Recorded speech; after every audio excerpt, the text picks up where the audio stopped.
What if I told you that most leaders don't fail because they're inexperienced or lack skill, but there's a hidden cause that catches them off guard and causes them to fall short? Today we're going to cover the 3 traps that even the smartest leaders fall into.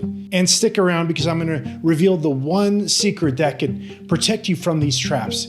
My name is Selinger and I'm a creative specialist. I'm actually an award-winning magician, an award-winning filmmaker. I've spoken all over the world, including on the TEDx stage.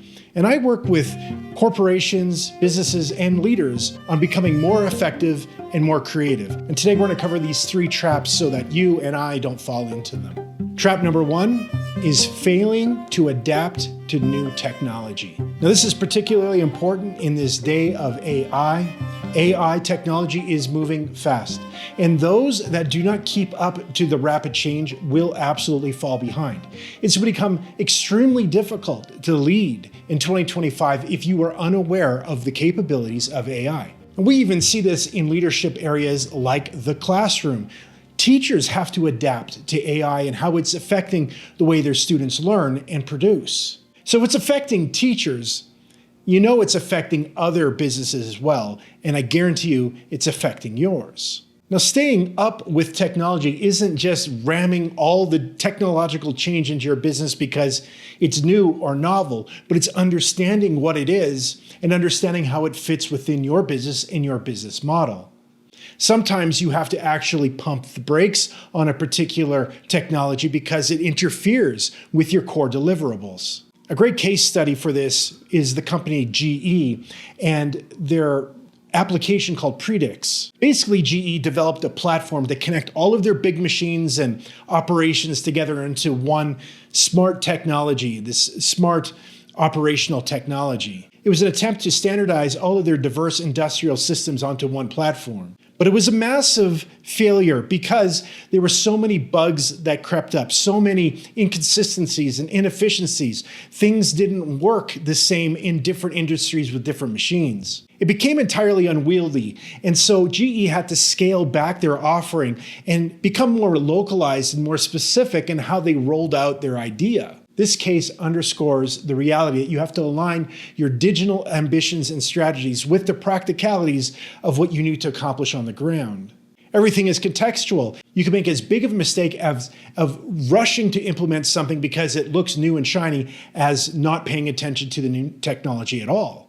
So it really is a double-edged sword, and it requires the leader to become knowledgeable within a particular technological change, to become savvy so they know when to implement it and how to implement it to best accomplish the goals of their business or corporation. And I'm a big fan of thinking of AI as an ally to help free up efficiencies so I can really focus on big picture thinking in my business. Trap number 2 is micromanaging or failing to delegate. Many leaders struggle with letting go of control. This can cause bottlenecks in productivity, management issues, culture issues, and really bog down the forward progress of an organization. And it's entirely unsustainable because if a leader is not willing to delegate and let go of responsibilities, they will burn out. A great case study for this is the Sears Corporation under the CEO, Eddie Lambert. After taking over, Lambert applied a real strict top-down type of methodology to governance and control. He literally would pit different departments against each other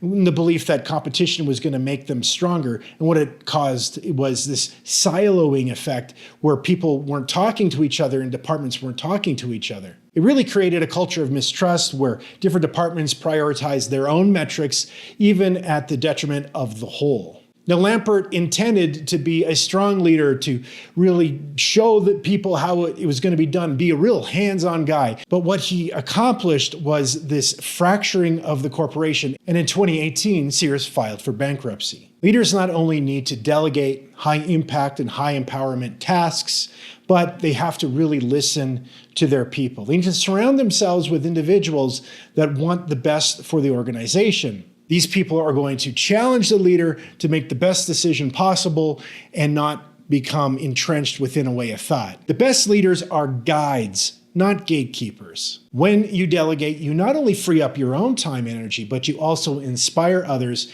to take something meaningful on and really achieve in their own capacity. Trap number 3 is ignoring employee well-being and engagement. Look, the marketplace right now is in a state of chaos where everybody's feeling the pinch, everybody's trying to generate, and we're always focused on the bottom line. But we have to remember that culture and team dynamics creates our bottom line. Gallup published several studies on the lack of employee engagement in America, and I did a bit of a deep dive into this, and I came to an astounding conclusion. Basically, what I determined is that U.S. industry loses the equivalent of one Hurricane Katrina a year due to employee disengagement. It's well documented that a small group of employees usually carry most of the work because they're engaged, and the rest are entirely unengaged. So one of the big things that industry has to pay attention to is how to engage employees. And that is it's billions and billions of dollars that can be recovered to the bottom line without even selling another product. An interesting case study for this type of thing is Uber under CEO Travis Kalanick. They were having all kinds of issues when it came to employee engagement. It was a high stress environment. People were feeling that there was just too much expectation on them and that management wasn't listening to their concerns. And some of the accusations were really quite serious, including like harassment. The issue magnified in 2017 when an engineer's blog post went viral. It showed systemic problems with employee treatment and therefore inefficiencies with the company because of lack of engagement. This eventually led to 20 terminations, including Kalanick himself. Uber had to completely overhaul their culture and try and foster this sense of belonging, this sense of ownership in their employees and drivers. And it is a great example of what can happen if you ignore the warning signs that your company or organizational culture is not going well. It is a leader's responsibility to have the pulse of the culture, and so that they can create an environment where the employees flourish within their own dreams as they accomplish the dreams and goals of an organization. Loyalty is not just a buzzword, but when you invest in employees and you invest in your contractors and those that are collaborating with you in success, it will create an environment where that collaboration will have exponential returns. And I believe there is a major factor holding many leaders and organizations back. In fact, it's become a big part of my work right now, just bringing this to the forefront of leaders' attention so that they could do something about it. Organizations are really good at creating policies.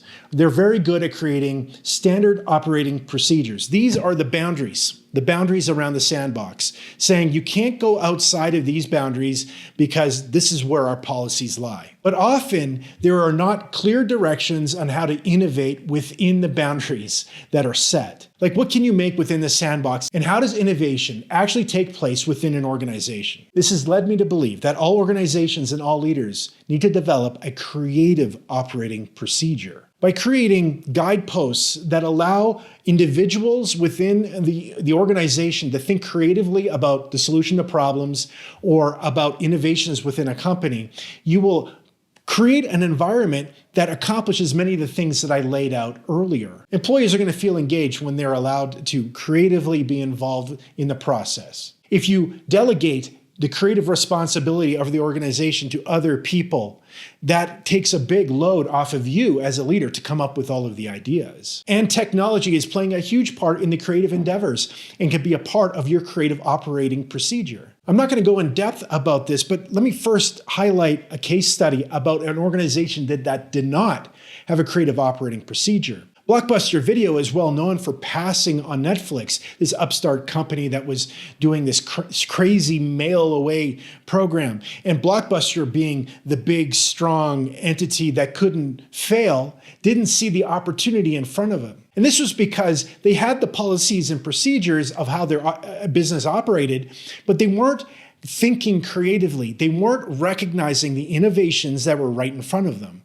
And so what happened? They became a dinosaur and phased out. If Blockbuster would have been open to the new technological innovations, even something as simple as mail, they may have seen the opportunities that were directly in front of them and been in line for streaming. I have to believe that there were people working at Blockbuster that saw this coming, that had creative and innovative ideas, but weren't heard because they weren't given the ability within a creative operating procedure to think creatively and offer creative solutions. I just want to highlight the idea that you as a leader need to think through what does it mean to be creative within the organization that you are leading? How do you foster innovation? How do you recognize people for their innovative thought? And how do you safeguard them from risk? Because lots of creative thought has risk. These are your responsibilities as a leader. So there you have it. It's not a lack of talent or even resources. It's some very simple things, some very simple traps that can take down a leader's influence, their strength within an organization. I think if you pay attention to these things, you're going to really give yourself a good step ahead as you head into 2025. And a big part of being a leader is being able to communicate effectively with those that you are leading.